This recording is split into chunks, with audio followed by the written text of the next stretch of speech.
ন্যায়ের সাথে অন্যায়ের যখন যুদ্ধ হয়, বিলম্বিত হলেও জয়ী আলটিমেটলি ন্যায়ই হয়।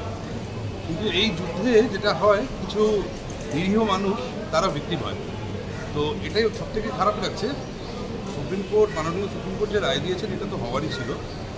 আমি যে সময় এই মামলায় অ্যাপিয়ার করতাম, যখন আমি কেন্দ্রীয় সরকারে পদাধিকারী ছিলাম, সিবিআইকে যখন রিপ্রেজেন্ট করতাম, তখন যে রিপোর্টস ফাইল করেছিলাম তাতে শুরু থেকেই বোঝা গেছিল যে একটা এনমাস করাপশন হয়েছে। এই করাপশনটা এতটাই লার্জ স্কেল যে এখান থেকে যারা যোগ্য যারা অযোগ্য সেটা বাছাই করতে গেলে ঘরের কাদার ভেতর থেকে সুচ বাছাই করার মতো।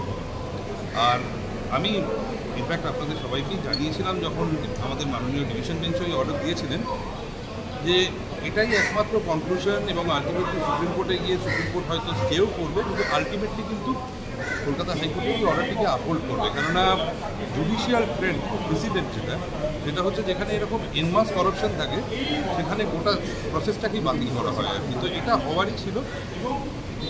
কিছু মানুষ যারা নিরপরাধ, যারা যোগ্য, তারা এই জিনিসটার জন্য বঞ্চিত হলো।